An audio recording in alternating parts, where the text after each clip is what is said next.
Welcome back to my YouTube channel दोस्तों। और आज हम सीखेंगे देन का उपयोग। देखिए, देन इस देन का यूज़ होता है कंपैरिजन में, है ना। दो तरीके से देन को लिखा जाता है। यहाँ पे पहले मैं राइट डाउन कर देता हूँ सो दैट आपको अच्छे से समझ में आ जाए। ये है एक देन और एक देन ये है, जिसका स्पेलिंग बस डिफरेंट है, प्रोनाउंसिएशन दोनों का सेम होता है ना। और दोनों का उपयोग अलग अलग जगहों पे किया जाता है। देखिए, इसको भी देन प्रोनाउंस किया जाता है, इसको भी देन प्रोनाउंस किया जाता है, बट दोनों का यूज अलग अलग जगहों पर किया जाता है। तो चलिए शुरू करते हैं, दोनों का उपयोग कहाँ कहाँ किया जाता है। इस जो देन है, जो ए लिखा है बीच में, इसका उपयोग कंपेरिजन के लिए किया जाता है। जैसे हम किसी दो चीजों की तुलना करने के लिए कर सकते हैं, लोगों की तुलना करने के लिए, या फिर आइडियाज है उसकी तुलना करने के लिए इस देन का उपयोग किया जाता है। एग्जाम्पल के लिए देखते हैं, वह अपने भाई से लंबी है। देखिए, उसका कंपैरिजन उसके भाई के साथ किया जा रहा है कि वो लंबी है ना। तो इसमें देन का उपयोग किया जाएगा। She is a taller than her brother. ठीक है, कंपेरेटिव डिग्री है। She is a taller than her brother. दूसरा एग्जांपल लिखते हैं, यह फोन पुराने फोन से बेहतर है।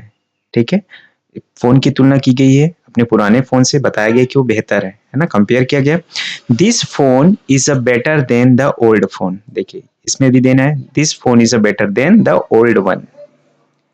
आगे देखते हैं, तीसरा एग्जांपल हम लोग लेते हैं, मुझे चाय कॉफी से ज्यादा पसंद है। मुझे चाय कॉफी से ज्यादा पसंद है। देखियो, I like T more than coffee. इस तरीके से यहाँ पे देन का यूज होगा कंपेयर करने के लिए, टी का कंपेयर कॉफी से। अब आते हैं सेकंड टाइप्स के जो देन है उसका कैसे उपयोग किया जाता है ना। तो इस देन में सिर्फ स्पेलिंग का डिफरेंस है। देखिए, इसमें ई आया है जबकि पहले वाले में ए आया था। ठीक है, तो E T H E N then, है ना, used for a time or sequence. इसका उपयोग टाइम के लिए किया जाता है और सीक्वेंस के लिए। इसका हिंदी में मतलब होता है फिर, उसके बाद या तब। इस सेंस में इस देन का उपयोग किया जाएगा। ठीक है, we use then to talk about what happen next, a point in time or a result. देखिए, आगे क्या होने वाला है इसको बताने के लिए इस देन का उपयोग किया जाता है, जैसे पॉइंट ऑफ टाइम के लिए और रिजल्ट के लिए, है ना। जैसे एग्जांपल में देखते हैं सो दैट आपको अच्छे से और समझ में आ जाए। पहले मैंने पढ़ाई की फिर फिल्म देखी। देखिए, यहाँ पे दो सेंटेंस दिया गया है, एक काम हुआ है उसके बाद दूसरा काम हुआ है। फर्स्ट आई स्टडीड, है ना, फास्ट सिंपल टेंस के सेंटेंस है।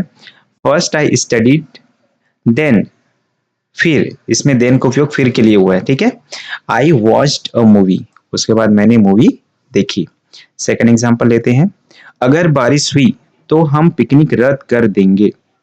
इफ इट रेन्स, देखिए सिंपल सेंटेंस है ये, then we will cancel the picnic. ठीक है, अगर बारिश हुई तो हम पिकनिक रद्द कर देंगे।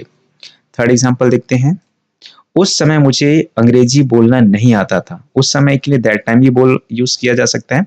अब बैक देन, तब, है ना, back then I didn't know. देखिए, इसमें भी डिडंट कंस्ट्रक्शन केस हो गया। डिड नॉट को एक साथ जब लिखा जाता है इसको डिडंट कहा जाता है। ठीक है, I didn't know how to speak English. उस समय मुझे अंग्रेजी बोलना नहीं आता था। आशा करता हूँ कि आपको दोनों ही देन अच्छे से समझ में आया होगा। आगे और किस टॉपिक्स पे आप वीडियो चाहते हैं प्लीज कमेंट करके बताइए, और आपको वीडियो आपके लिए हेल्पफुल हुआ तो please like share and subscribe. Thank you for watching my YouTube channel.